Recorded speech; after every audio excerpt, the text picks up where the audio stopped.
I don't believe in New Year's resolutions, but I will say that each year I commit to staying organized by implementing new systems so that I can juggle all the necessities in my life.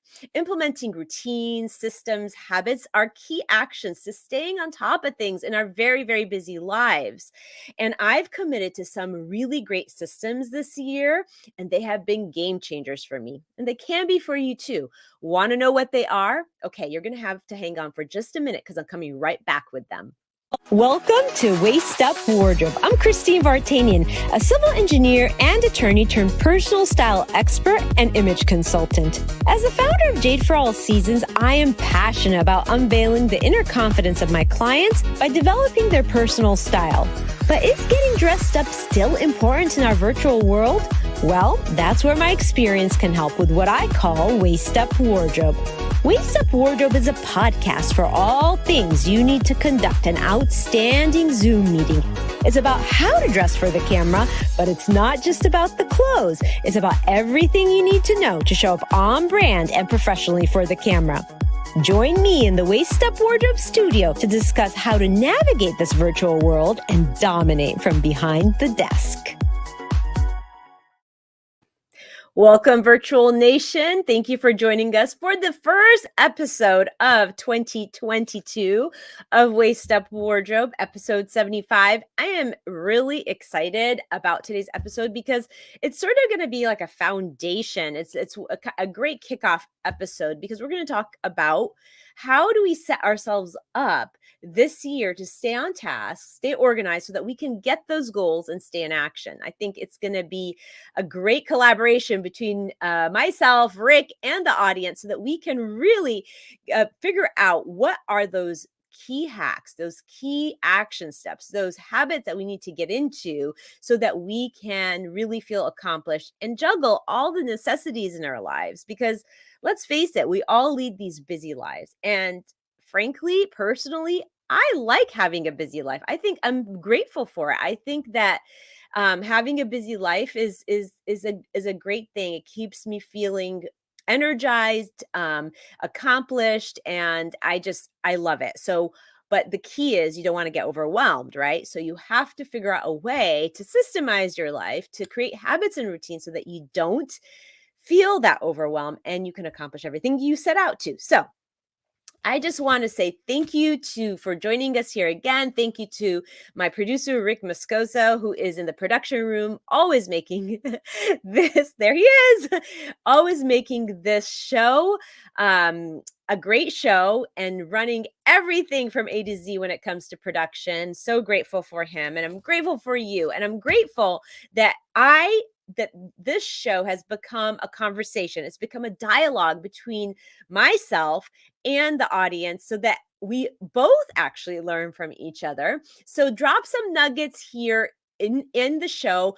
Ask the questions that you want to ask. Drop your opinion, your advice so that, everybody can benefit from the cumulative information that is going to happen today on the show, as it does always. So I'm just going to start by saying that for me, when it comes to getting organized at the beginning of every year, it is because I want to, we always hear this word balance being thrown out. We all want to achieve balance, but truthfully, it's not necessarily about balance. It's more about harmony for me, at least. And I'll tell you what the difference is. When we talk about balance, it feels like we want everything to sort of be on equal footing, but that's really not what life is. Life is more about harmony. It's about how in one area of your life, you might be doing a lot. And while you're doing that, another area of your life might be on the shelf or might not just be as active.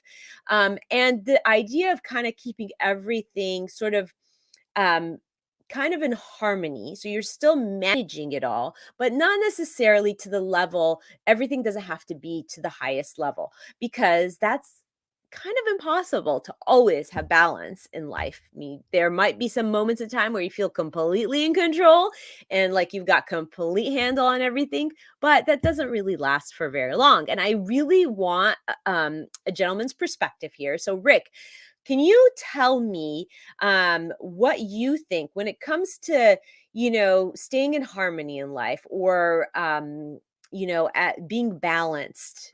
I'm going to use that word because I know a lot of people do, but staying in harmony with all areas of your life and kind of really being able to live your best life, but still be able to manage everything that's important. Do you have any opinion about that in general? It's all about priorities, right? Setting Yes. your priorities correct in order and sticking to them. Yes.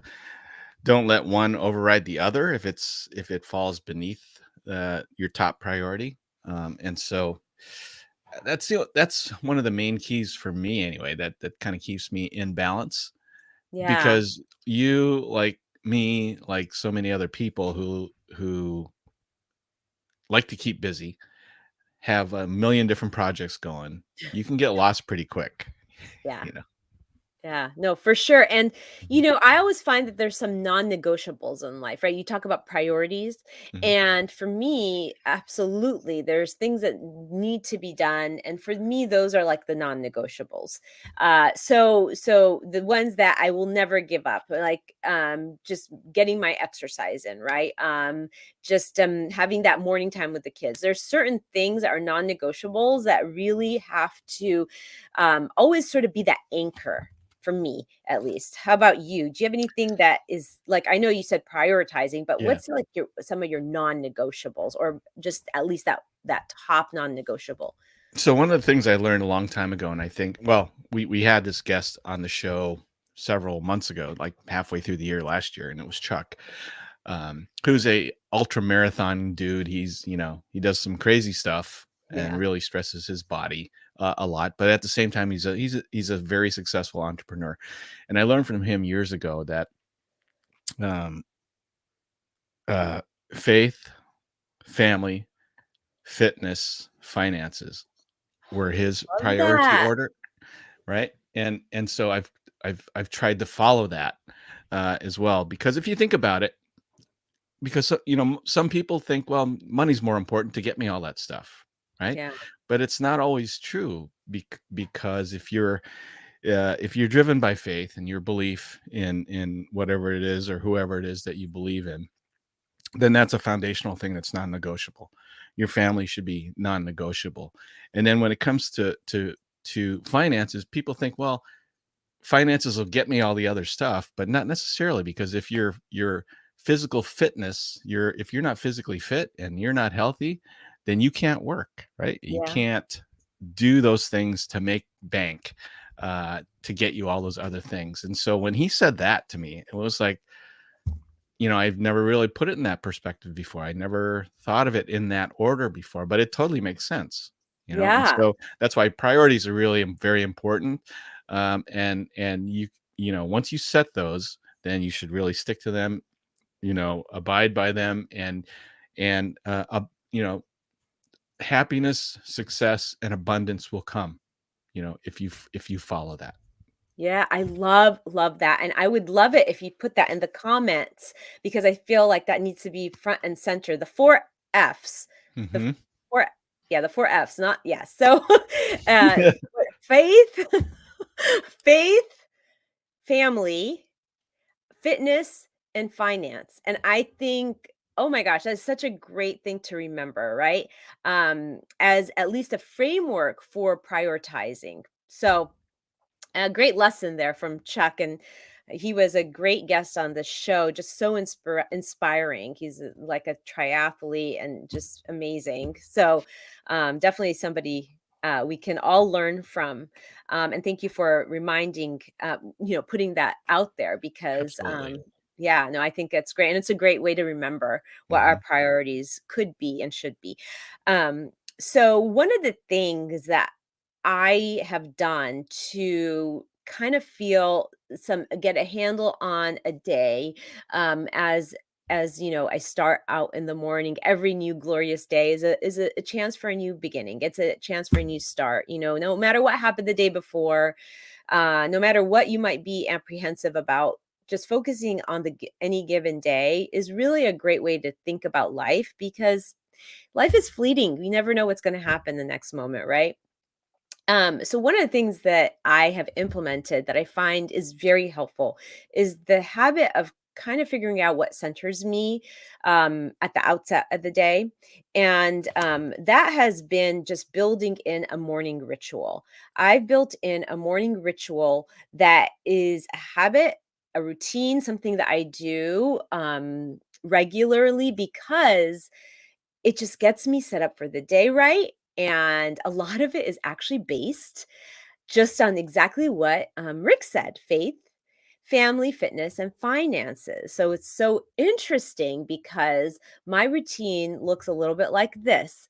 I am working on a project where I'm writing a full copy of the Holy Bible, and I start with that in the morning. I start, and it doesn't I'm not putting pressure on myself to get this done in any certain period of time. I happen to be on Genesis right now, and I'm on Genesis 29, and I just whatever I can get done in like 20 minutes in the morning, I get done. It's like my deep dive into my faith and my study of the Bible.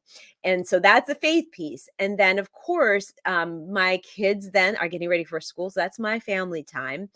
And once and before they're off, actually, before I even get to family, when they're still asleep, is I always, always, always, always, every morning, I look at my finances. I look at my bank accounts, and I feel kind of it's nice to know what's in there and what's not and what needs to be done. So it's faith, the my Bible transcription. I look at my bank accounts, then my kids are up getting ready for school. That's my very short time with them because they're off to school after that.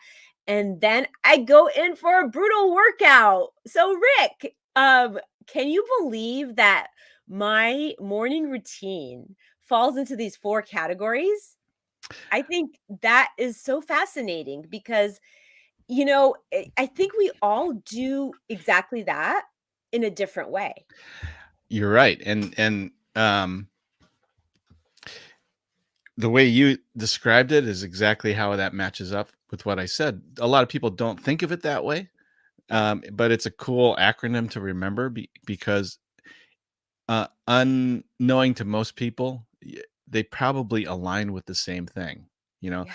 W- where finances fit in may be a little bit different position for everybody, Yeah. but in the way that I understood it and the way that I was taught, it totally makes sense to have it after fitness. Now that it's been explained to me, now that I understand that, because, Yeah. like I said, I mean, if you're not healthy, then how can you work?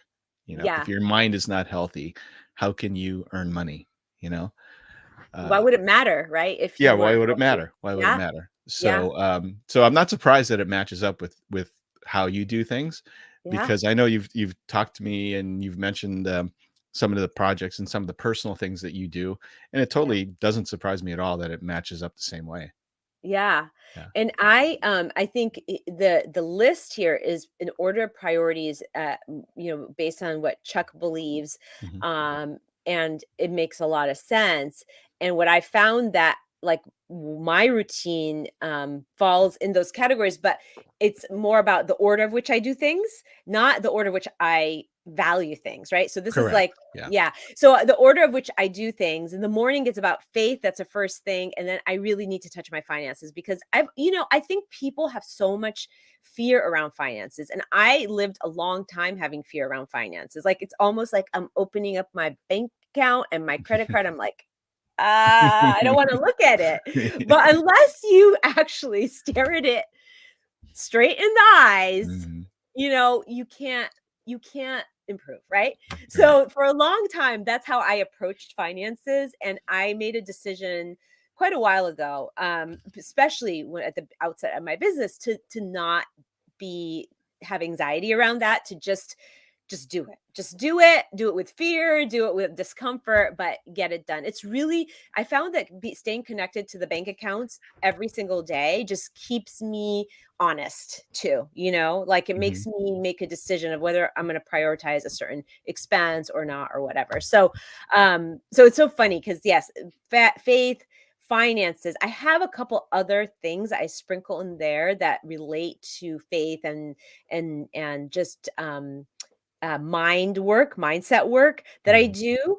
But those four things, those four categories really match up. So that was the first thing I was going to talk about, is having that morning ritual, that morning routine, and just wanting to share what mine is. Now, I think everybody needs to fashion their own, but having like a framework, like, maybe the order of faith, family, fitness, and finances, or having a framework of, I'm going to do something that relates to my body, mind, and soul. Just having some kind of a framework to kind of get you started. Creating a routine can be a real great way to center yourself and get started on the right foot in the morning. So the other thing that centers me, and I actually do at the end of the day, not the beginning of the day, but it's cool because I have sort of this bookends that bookend my day, right? My morning habit, my morning routine that I explained, and then this ritual that I do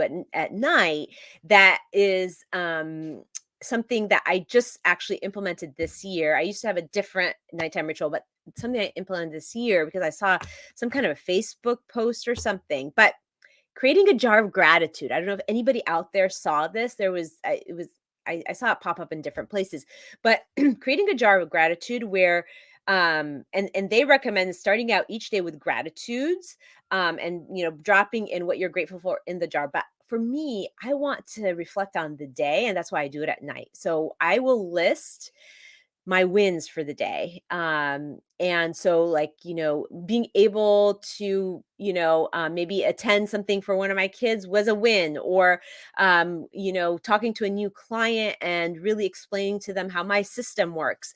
That feels like a win because I've engaged with a potential client.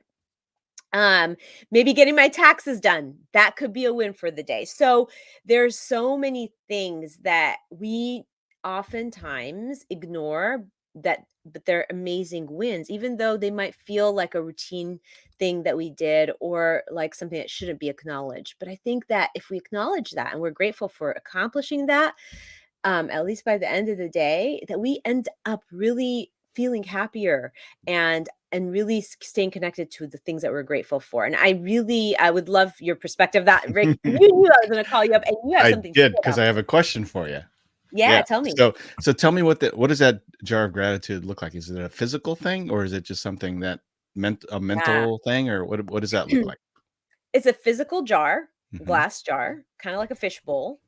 And I was trying to find like some cute little cards I could throw in there, but I couldn't find anything. And I really wanted to start this like January 1st. So I had the stack of mini envelopes in different colors. So I just writing my wins on that. I actually kind of like taking notes on envelopes. And I'll tell Mhm. you why. Because sometimes I'll be working on a project. Let's say I'm throwing a party. And if I make my list on the back of an envelope, then I could have this envelope that I could put my receipts in, like if I'm shopping, or if I have like a shopping list that I want to add to it or something like that. So I actually found these mini envelopes in multicolor, and they're on the back of these envelopes. And I thought, oh, maybe I'll want to like throw something in there that relates to the win. So do So you well, that's a cool way to do it. yeah. So do you reset those then every day or every week, or how does that work? So far, since January 1st, I've been doing Mhm. them every day. Okay. Every single day. My goal is to have 365 by the end of this year, and really to connect to the accomplishments, the wins of every day. And that, Mm. because a lot of times what ends up happening, and the reason I think this could be really important for many of us, is that we accomplish big things sometimes and we forget to celebrate them. And I've had like mentors and coaches stop me in my tracks and say, "What? Wait a minute! You just said that you reached this goal this month, and and you're not even stopping to think about that. You're just moving on to the next thing." And I was like, "Yeah, that's right. This is a big deal."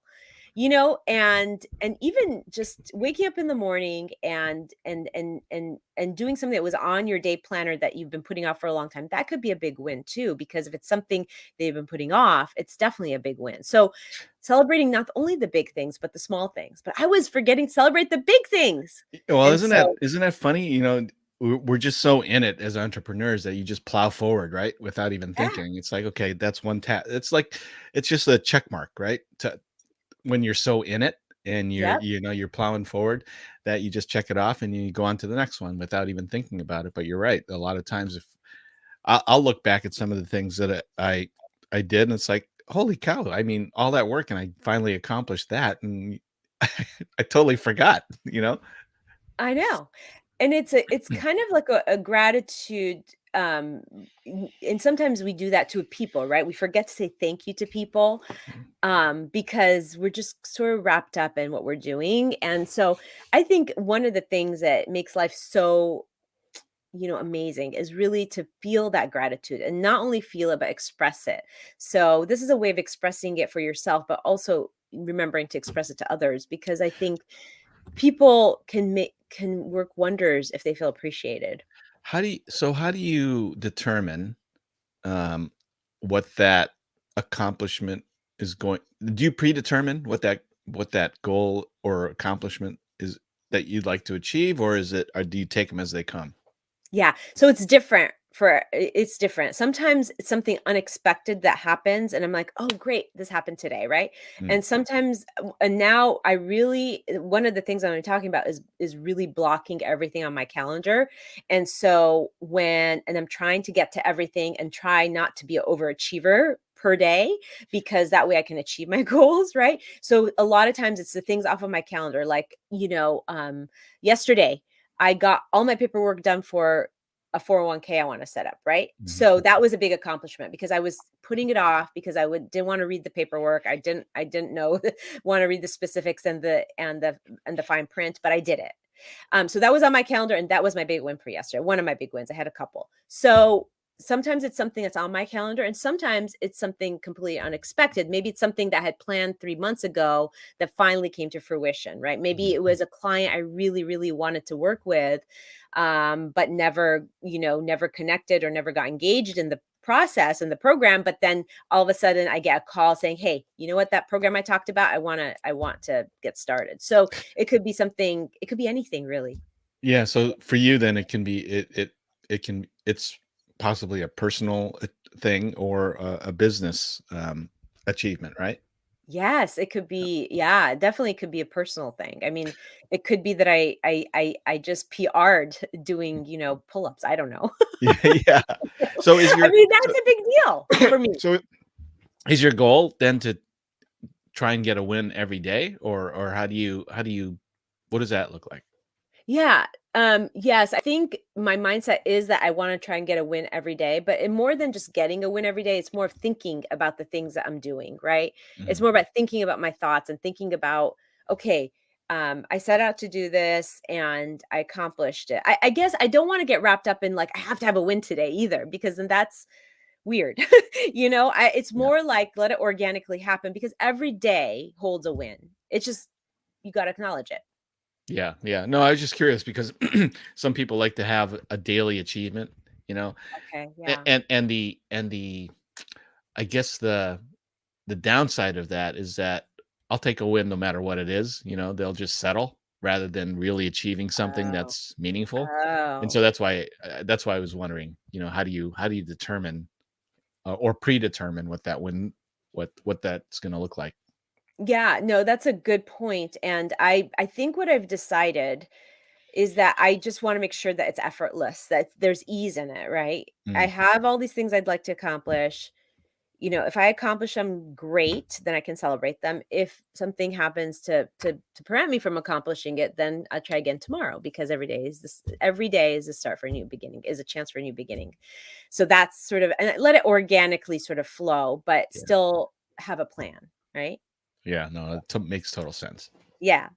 So the third thing I want to say is my non-negotiable. So like I said, having a non so basically there's anchors of the day, my routine, my morning routine, and this idea of my end of day routine, which is sort of this jar of gratitude. And then I do also think that we all have some non-negotiables that we need to really state at the top of the day or wherever in the day, but it's a non-negotiable, something that has to happen so that you can feel like you that you've done something today that was productive. And for me, my non-negotiable has always been my fitness and my exercise. And much like what Rick said, it's almost like a foundation, a self-care foundation, because I feel like if we take care of our bodies, then we can accomplish anything we want, and therefore everything becomes abundant. There's no use in in trying to hustle and be financially super a go getter, but totally neglect your health. Eat Big Macs every day and never exercise, right? So I do feel that fitness is the anchor for living a happy life in some ways. And I've always said that one of the most important things I could teach my kids as I raise them is to have something that is fitness related, some kind of a movement that they can do for their life so that they can really have a lifelong journey in their fitness journey. So I do really believe like everybody will have a different non-negotiable. For me, that's what it's been. And Rick, I'm going to call you back up here because I want to know for you, like what would be your non-negotiable? If have you thought of having a non-negotiable? What would that be? And when I say non-negotiable, I mean something that I do it if my life depended on it. Like I like my life depend on it. And it's like rain or shine, I will exercise. I mean, there's always a time where you have to give yourself a break, but Yeah, you know what I mean? exactly. Yeah. I do, and it's not so much one particular thing. It's for me because I tend to squirrel all over the place and Yeah. work on too many different projects at a time, right? And they slowly get done, and so I again I learned from Chuck, who's a good mentor of mine, that the list is really what's non-negotiable. The four F's are really Yeah. what's non-negotiable. Yeah. And so for me, that was easier to grab onto Yeah. because it kind of encompasses everything, an Yeah. umbrella of things, right? Yeah. And not one specific thing, because just like looking at that credit card statement, right? It's like, oh, Yeah. I'm not gonna open up till last. And then you're like, you're like peeking, Yeah. So if it's for me, if for me it's easier to give me an umbrella thing to follow Yeah. than it is one specific thing, because you know we're all we'll all find a way to kind of dance around it before we kind of get to it. Yeah. And at least for me, that's what it was like. And so that's my non-negotiable. Yeah.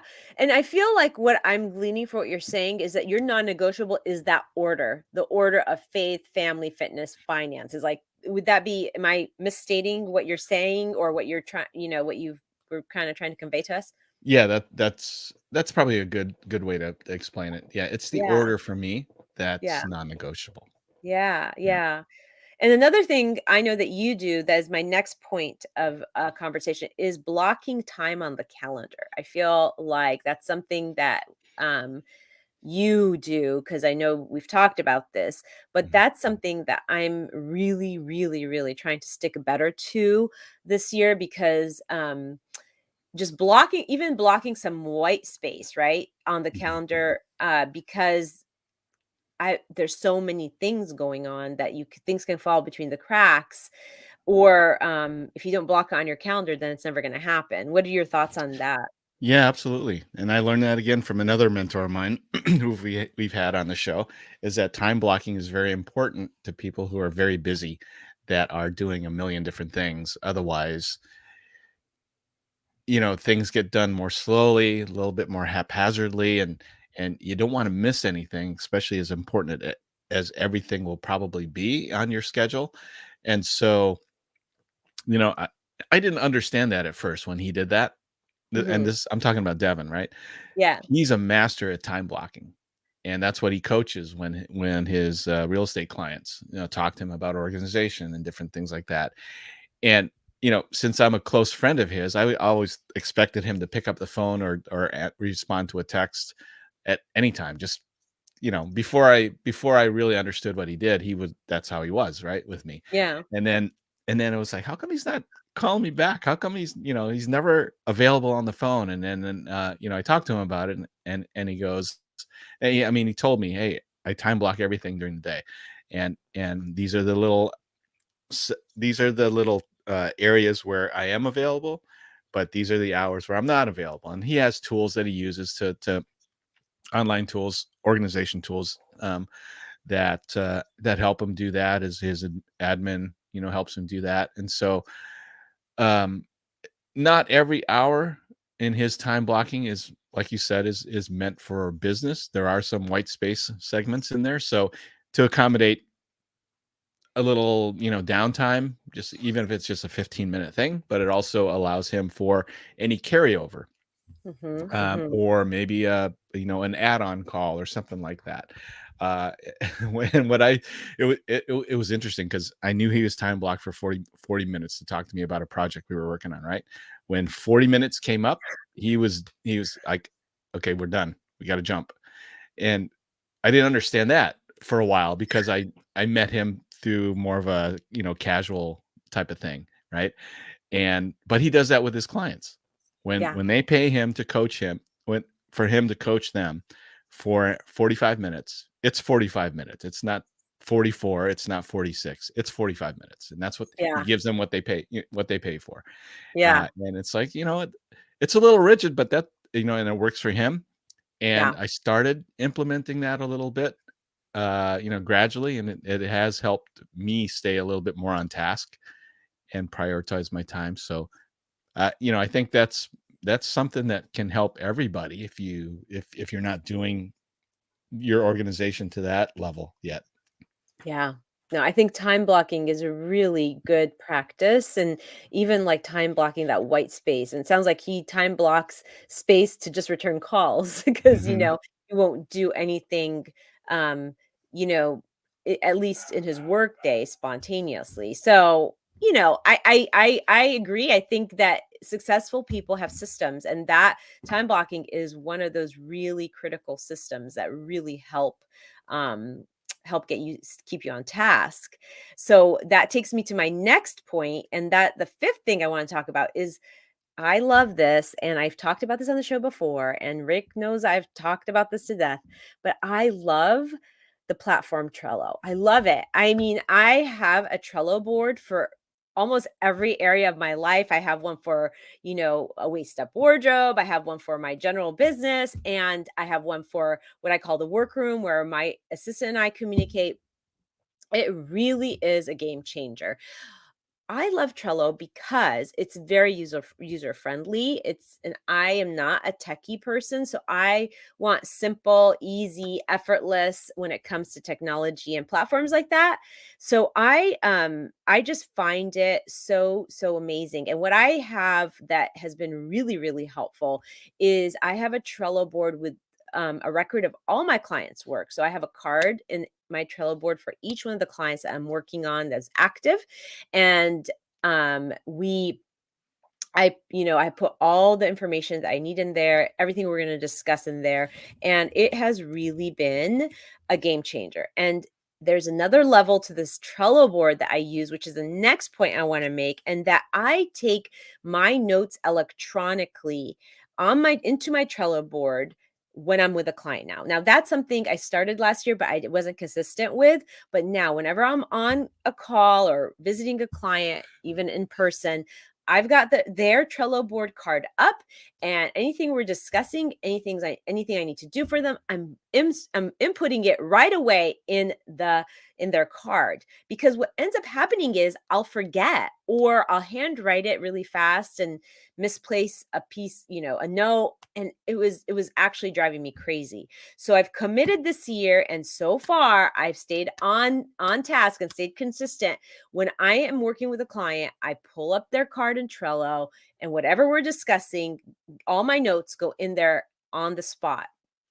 It actually is a real great time saver because what I used to do is like maybe I'd look at the notes again, I'd go back and I'd handwrite it. If I couldn't read it because I was writing so fast, I'd rewrite it. It was kind of a lot of extra work, and that really made me more efficient. So, Rick, you and I use Trello when we're working with Waist Up Wardrobe and just scheduling everything. And I really love that we can collaborate on it.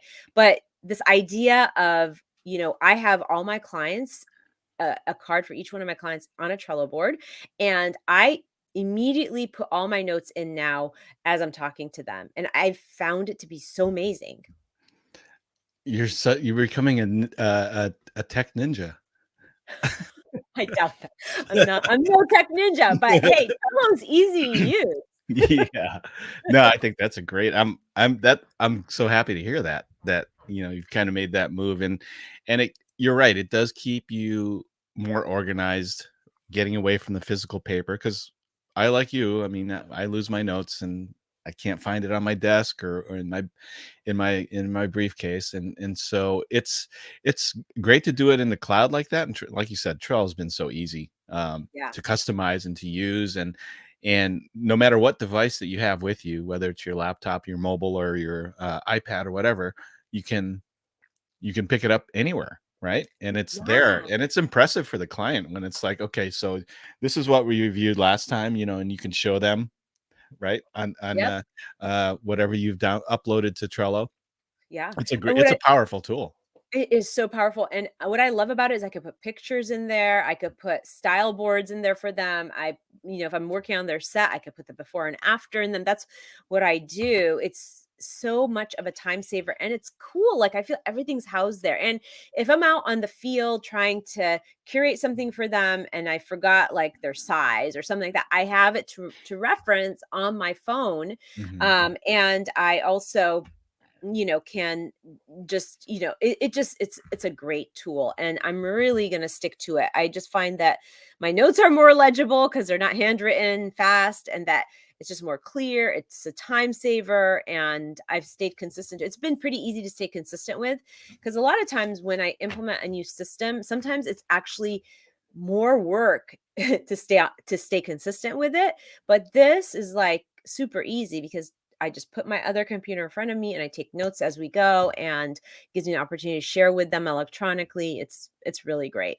Yeah, and I mean, if you're a writer, if you like to write and take notes during meetings and things like that, I've seen people that use Trello. What they'll do is, like with their iPad Pro, right? They'll do a written note on the iPad, save that document, and then just drag it over to Trello, Oh, and yeah, boom, yeah. they have the written notes right there Yeah. in Part of the digital pro form. So, Yeah, part of the problem is though, because when I write fast, I can't even read my own oh, writing sometimes. well, So that's why I'm trying to get into the habit of typing it, because, entering it electronically, because I'm like, I can't read my writing because I'm like, I'm always taking all these notes. So that is a good, like, but what I do sometimes is I do draw things. Like I'll draw a set design for oh yeah, somebody to give them sort of an artist rendition to kind of give them a sense of what the inspiration, what it would look like. So that would be a good feature for me to do it on an iPad and then download it. So yeah. that's a great point. So the other thing, Rick, that you're going to be surprised I'm going to be implementing this year, that you're probably going to keep me honest on, is that I'm going to be having a quarterly plan, so that I am not shooting from the hip all the time when it comes to my social posts and my waist up wardrobe shows and titles, and so that we can do more pre-promotion of the show ahead of time. So a lot of times I'll tell the audience, I'll share this with the audience, is that I will come up with the show idea like the day before, 2 days before, and Rick is like, "Oh my god, like we need to get a thumb up and we need to get, your assets in." And I'm like, "I know, but I get creative like under pressure, right?" And so I don't know that I will stay super consistent to that, but I Mhm. do have the intention of really mapping out, and I'll have you know that I have the next month and a half of shows mapped out, just to let you know. Yeah.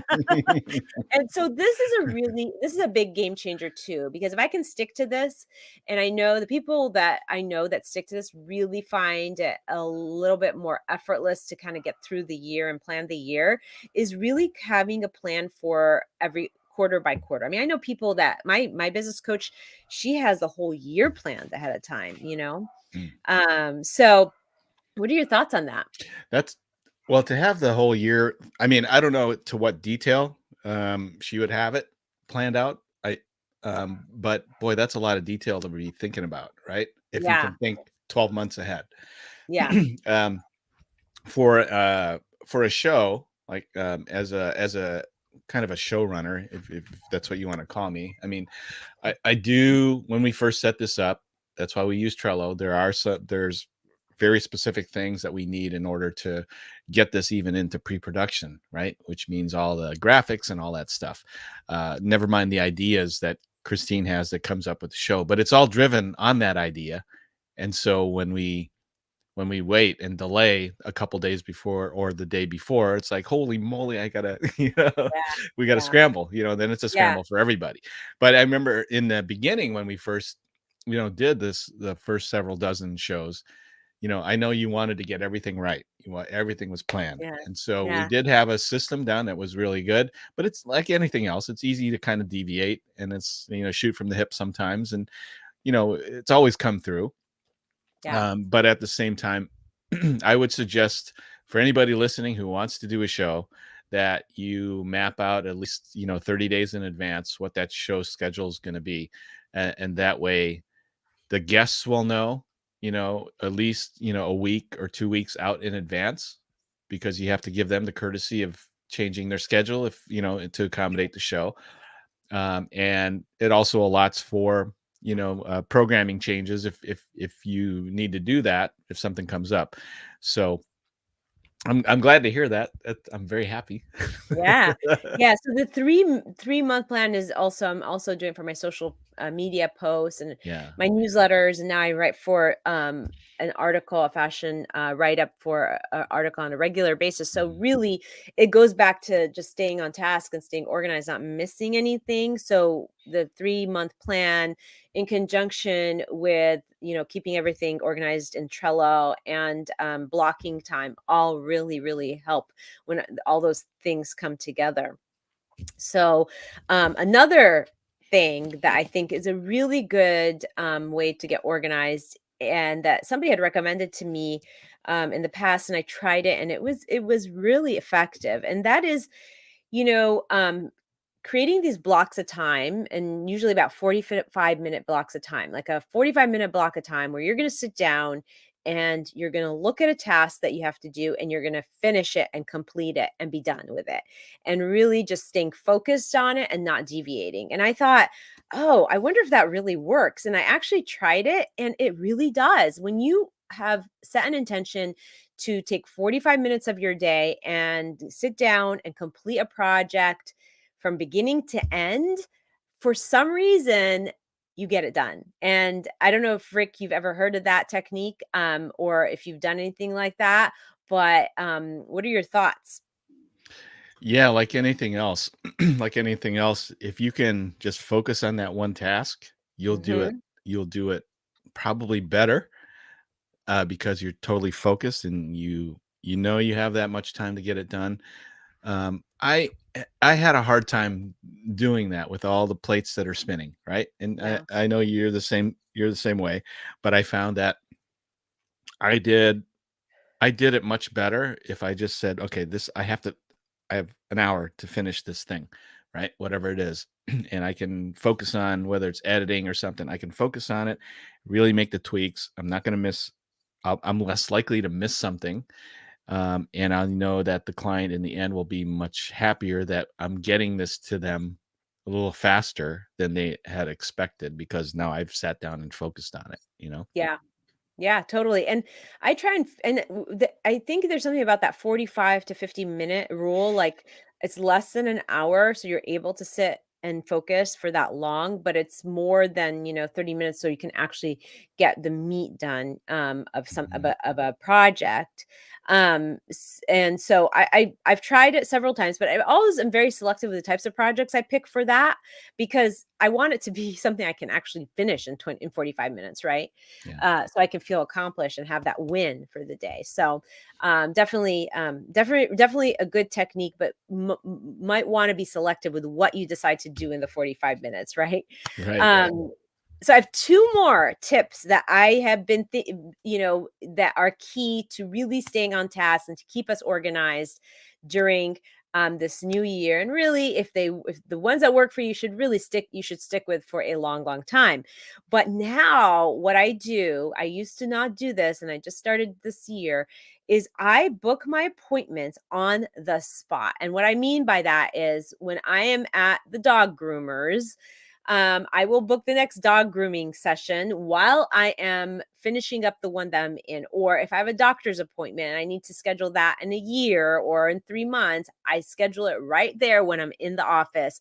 Or my haircuts, or whatever appointments seem to be recurring appointments, I will schedule them in the session during the previous appointment, because I'm doing this because oftentimes what I end up doing is I say, "Oh yeah, I'll call later and schedule it." And I procrastinate it because it doesn't seem like a top priority, and then it will never get done, and then I'll be, 2 years too late for an appointment, or, the dogs will be so mad at, because they would had to wait 6 months to get groomed again. So, that is actually a simple little tweak that has really been a big, improvement in the way I do things, because then it gets on my calendar for the future and it gets blocked. So, Rick, maybe this seems very rudimentary and maybe it seems like something that most people do, but for me, I wasn't doing it. And honestly, I think it's going to be a really big deal for me this year.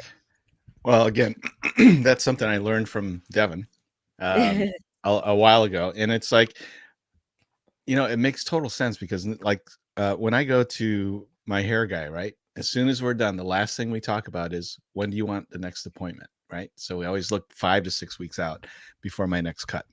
Yeah. I thought, this is great. Now I don't have to worry about it, because then he has a system where it auto texts me, Right. like the week before to remind me, and then a couple days before and all that stuff. And I've seen very successful business people do it too, right? So during their meeting, the next important step is scheduling the next meeting and having it on the calendar. So there's no, hey, let me check on my calendar. Let's, let me see what this, why don't you call me back when it's convenient for you? You don't want to get in that type of situation. You want to block it. You want to block it now. You just stand there and let them look through their calendar and say, okay, is it Wednesday or Thursday good for you? Right. And then boom, you have it. Absolutely. I think that has really made a difference for me. I'm already like at the beginning of the year, I have all these appointments and I'm already like ahead. Like I already have all my haircut appointments, all my kids, doctor's appointments, and all that all set, because I found that I was really getting overwhelmed by the fact that it got pushed off so late when I didn't do it in the moment. So it's more about, doing things in the moment that you're in. I think that's kind of the big theme for me on with all of these, like, inputting right away into Trello, my clients' notes, scheduling appointments right then on the spot. So a lot of these are like doing things in the moment for the future so that you can, block on your calendar and not have to worry about it. But don't go, because this is number 10. Okay. And I know you like to peace out after every topic, but this one is the whole premise that this show is built on. It's all about why Waist Up Wardrobe was born. And one of the biggest time savers that I have seen happen for most people in the last couple of years is the ability and the opportunity that life has given us to work from home. This whole idea of being in front of a camera to get your work done, being in a hybrid office or an exclusively remote office, has really changed people's lives in a lot of positive ways. A lot of people aren't battling traffic anymore. If they, work in LA and they live in Orange County, they don't necessarily have to go into the office every day. You can see more clients that way more efficiently. I mean, everything has an upside and a downside, but the idea of being able to work from home, to have a remote office, to do everything from Waist Up Wardrobe is really a big time saver, wouldn't you say? Absolutely. Absolutely.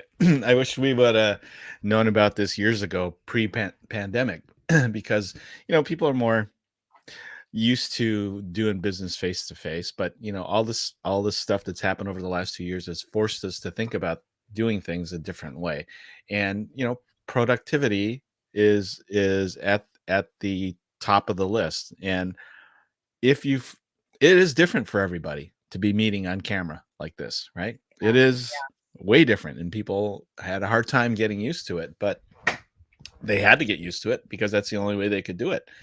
And so Mhm. now that the majority of people have made that adjustment, now um, now it opens up different opportunities for the people, for the providers that provide this technology, and for the entrepreneurs that use the technology to find new clients, to be more interactive with their clients. I I always wanted to Zoom even pre-pandemic versus a phone call, right?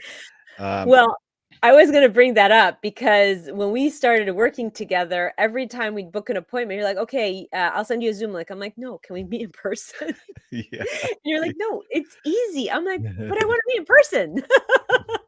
I know, And right? it was you who really got me mind shifting to that, and then, of course, I started, just a lot of my mentors, like, Allison Maslin would say, "You need to do a virtual program." And I was like, "No, I don't wanna do a virtual program. I wanna do everything, in person." And if it weren't for that ability to do everything virtually, I would have had clients all over the country. I have clients all over the country now, and Mhm. that is by virtue of the virtual office. So, Yeah. yeah, you were always a proponent of that, and I was very resistant. I'm not gonna lie. No, I could sense that. Yeah, because it was new, and it's new to everybody, right?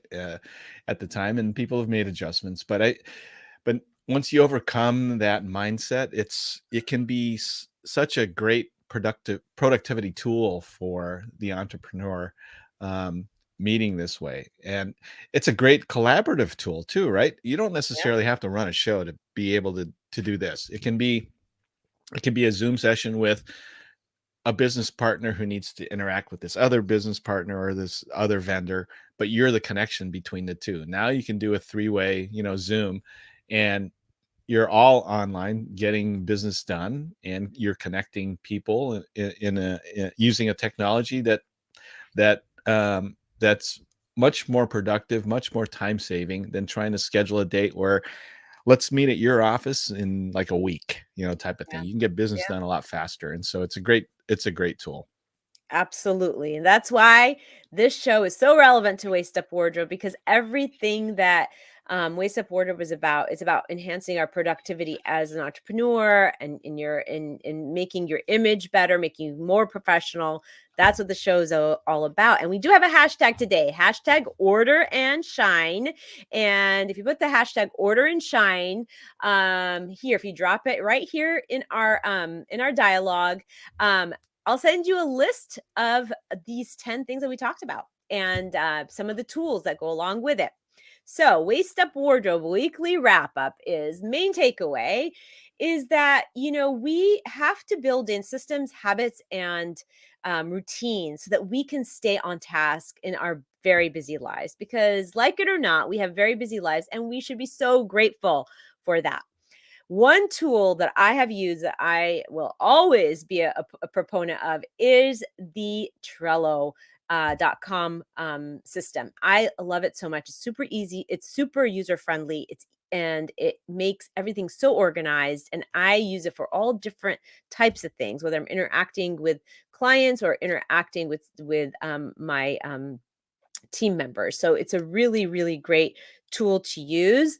Um, and a tip to take away from today is maybe start thinking about your year and where you want it to go, and what certain things that you could do to really make you stay on top of things. Like, pick one of these 10. Maybe it's planning the next 3 months. Maybe it's starting to really dabble in Trello and trying to see how that can enhance your life. Maybe it's taking more calls in from your virtual office rather than trying to schedule everything in person, because that could be a very user friendly and time efficient way to do business, and productive way to do business. Action item: just remember, you got to in order for us to be able to keep everything in harmony, we got to establish some routines, some things that I call anchors. And that for me is, I bookend my days with a ritual that I do in the morning, and kind of a ritual I do at the end of the day. And my morning ritual anchors me and gets me started for the day, makes me feel accomplished. Like I did all these things before the day even started. And my end of the day ritual helps me close out the day. So, for an action item, start thinking about what those could be for you. What is that morning thing that can anchor you? What's that end of the day thing that can help close out your day? And thank you for being here today. Thank you for listening to the show. Put in hashtag order and shine if you're listening to this on the replay, and I'll send you the 10 things that we discussed.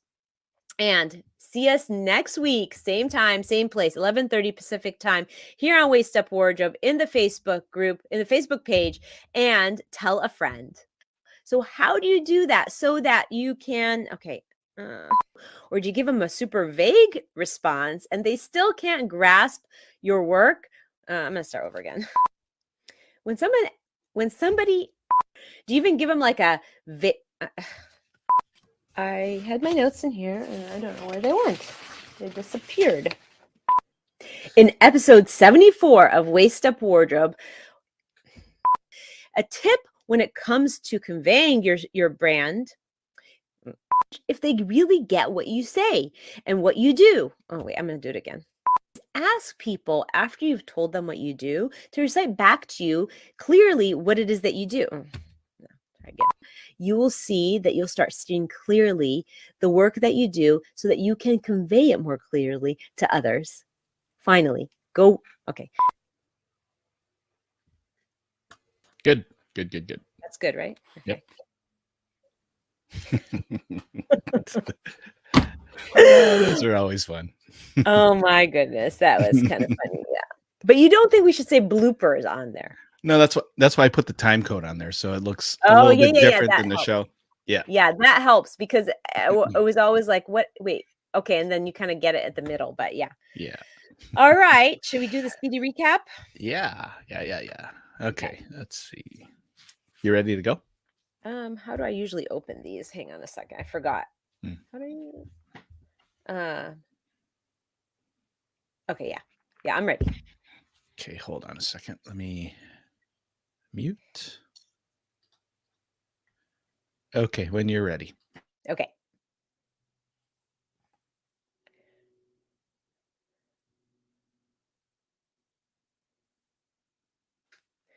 So, okay.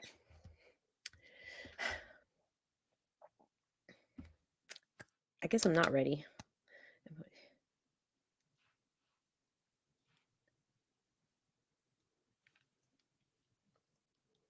How do you set yourself up for success at the beginning of a new year? So, implementing, okay. I okay. You're probably recording bloopers now. Oh my god. Okay. Now I'm nervous because I know that you're catching me on all my takes. It's good material for next week, right? Oh my gosh, yes. So I don't believe in New Year's resolutions, but I do believe in so I don't believe in New Year's resolutions, but I do believe in staying committed. No. Okay. So I don't believe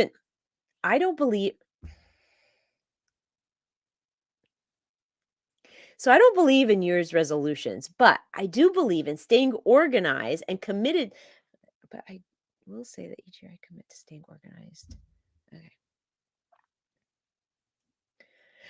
So I don't believe in New Year's resolutions, but what I do believe in is staying organized and staying and committing to staying organized. Okay.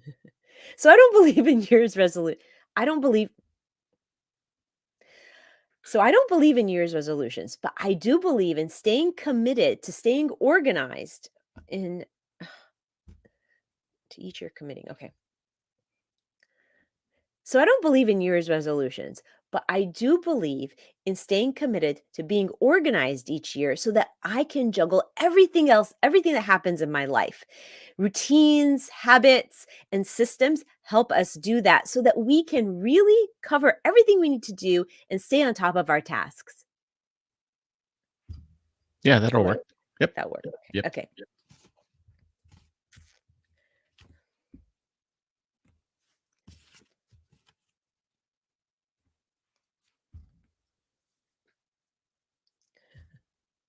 In episode 75 of Waist Up Wardrobe, New Year and a New Balancing Act, the main takeaway.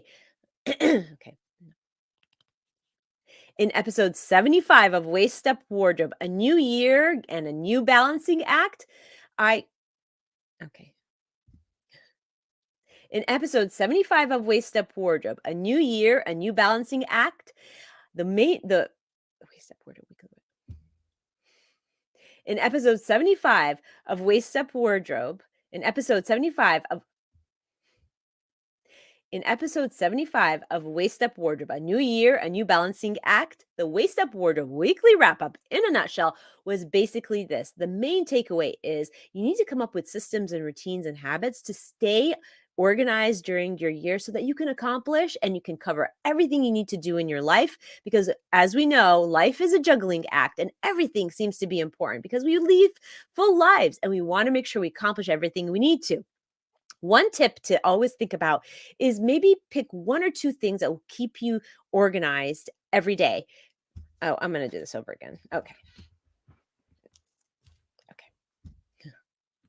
Should I do it from the very beginning? No, you don't need to. I think once you start doing the Waist Up Wardrobe weekly wrap up. Yes. Okay.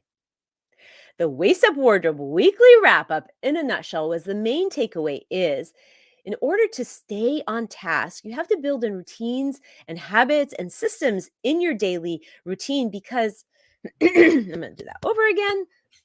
My throat always gets raspy at this part after the show. Okay. The Waist Up Wardrobe weekly wrap up in a nutshell was main takeaway. You have to create habits and routines in your day so that you can stay on task, so that you can accomplish everything you set out to do on a daily basis. One tool I use to do this is the Trello board. I love Trello because it is so user-friendly. I actually have a Trello board for all my clients where I input directly all the notes I have for them as we're talking during a session. And I do so many other things with Trello, including collaborate with my team members. And tip, pick one thing that you can do that will set your day on the right track, right? So maybe come up with a morning routine that can get you centered and feeling like you've accomplished things already. Maybe it's just making your bed. It could be anything really that is a routine that you do every day that gets you set up on the right track. And finally, takeaway. Go to Waist Up Wardrobe, episode 75. Listen to the episode because I list 10 really key things that have been game changers for me that have helped me stay on task. And I know they can help you too. Yep, that'll work. That'll work. Okay. Good. Yay. Perfect. Okay. So do we want to kill the Oh, yeah. feed or- Well, yeah, hold on. Let's see.